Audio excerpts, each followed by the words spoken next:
What is Fallout Dust? Fallout Dust is where you take the nuance of Fallout Vegas, great characters, the great story, the great gameplay, and you chuck that shit right out of the door into the dumpster, never to be seen again. I kid, Fallout Dust is probably one of my favorite mods I've ever played. I originally played it over a decade ago, but for this video, I just decided to meme around this time and become a literal god and not die. Do a little collective console commanding and just have fun. I played it over a decade ago and I was blown away by it. I thought, how do you make a mod like this? It may not even been a decade ago. Probably, 2015, 2016, I think is when I played it. Honestly, when you can recreate a game like Fallout New Vegas in a way that it's completely different, I give you props for it. I think Fallout games are kept alive mainly by the mods, but Fallout Dust is one of those mods that I suggest playing. I recently played through Dust again. I'll be a little bit cheating with it, but I have a lot of good memories of it. I think surviving this newly changed wasteland that is a fractured, broken world where there's cannibals by the hundreds. They don't have good weapons, but their numbers will overwhelm you. The factions that existed don't exist anymore. You have factions like the Brotherhood of Steel being the last pretty much a living, standing faction when they were almost at the point of destruction and defeat. There's just a lot, I think, story-wise it does well, but I also feel like they try to make a Stalker inside Fallout. That's the best way to describe it. It's essentially if Stalker was the Fallout universe, and that's really where I see it. I don't think the mod is for the big Fallout fans. I think it's for the people who want to suffer and have a lot of fun while doing it, because it really is a survival simulator. You got to take care of your food, your sleep, the radiation that is constantly knacking at your body, finding the resources to keep the food and hydration down, and finding a bed that won't give you the disease to sleep. Finding supplies can cost you several different things, most importantly your sanity. Sanity is something that plays into you taking the lives of survivors, really anyone. It's pretty much saying you cannot kill anyone, and if you do kill someone, you gotta find the food and drink that keep your sanity alive, which the thing that's going to keep your sanity alive is like alcohol, but certain alcohols will do it. Like I cheated and gave myself like 21s to keep my sanity alive every time I killed a few people, because taking life drives you insane. You're not some great hero. You're not the courier trying to unite the wasteland. You're simply a survivor with one objective, and it's to get the hell out of Dodge, because there is no saving this wasteland. It is broken. It is gone. It has been destroyed. There is no coming back to the way things were. To give you context, the courier tried to save and give an independent New Vegas. The NCR did not like that. So what did the NCR do? They annexed New Vegas and started experimenting on the citizens while sending out hit squads to take out the courier. Fun fact, they did not kill the courier. The courier survived, and he saw what was coming. He went insane and decided to make himself a ghoul. And you can go all the way to what remains, the dried out husk of Lake Mead, and put the sucker out of his misery by also navigating a minefield of explosives and traps.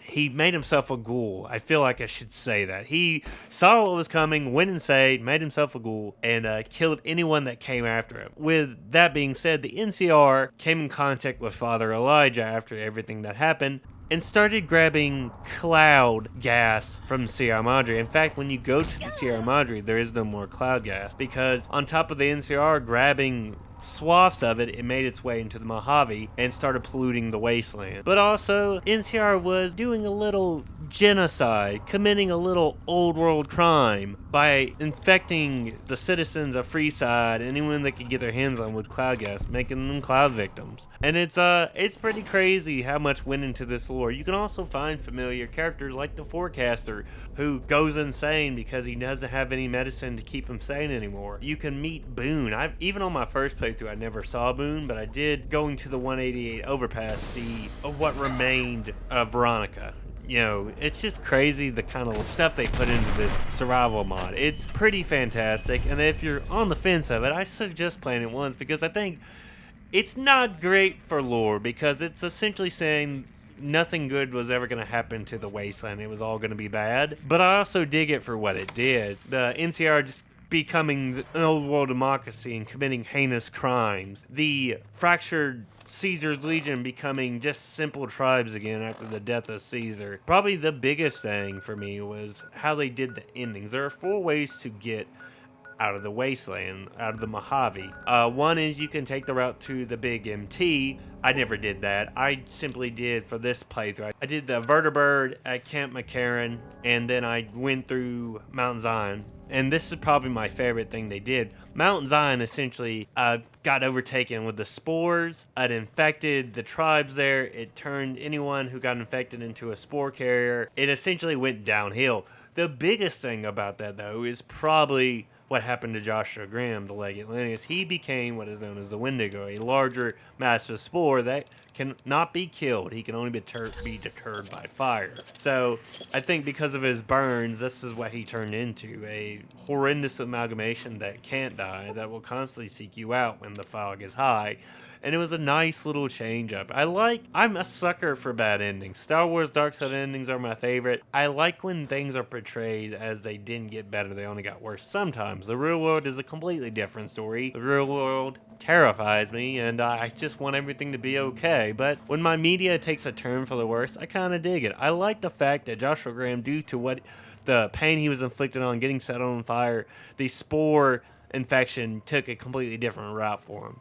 But you can also go to the Divide as well and just slaughter everyone there if you're inclined to. There's a lot this mod does, and I honestly dig it. I like the 4 endings. There's also the other ending, which I would argue is probably the easiest ending, is you go to near Cottonwood Cove where the abandoned airplane field is, and you can rebuild an airplane if you got the technical know-how and the resources. Like, there's a lot this mod does. It adds interesting lores to the characters we knew and what happened to them. Fun fact, they all went crazy and insane. Gives us only one goal and objective: to get the hell out of Dodge. Get the hell out of the Mojave, because there is no uniting this broken wasteland anymore. There is get the hell out and survive, maybe with your sanity intact. Or not. The first time I played it years ago, my sanity was in fact not intact. I went insane. I was slaughtering everyone that got in my way. I did not care.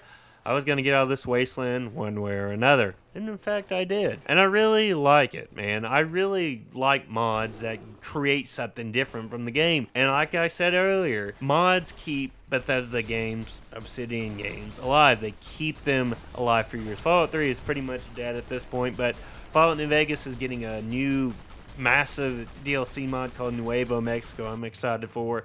Fallout 4's got Fallout London. Like, it keeps these games alive for years to come, and I cannot wait to see this month with Fallout London, the possible next-gen update for Fallout 4 that'll probably break every single mod in existence, break the game entirely, and you'll have to re-download to get your mods working again. Don't leave it past Bethesda to break everything, because it will. Fallout Dust, it's an interesting mod. I think you should play it. It has a lot going for it. It's a fun thing to do, and you'd be a fool not to try it once. Honestly, if you want to suffer through it, if you want to feel pain, play through it. Just for that one time, get one of the 4 endings and just have a ball with it. But that's kind of it for the video. If you guys enjoyed the content, be sure to hit that like button. It helps your boy get into the algorithm. And if you're feeling super generous, subscribing. But that's it. That's the video. I love you all. I'll see you all in the next one. Take it easy.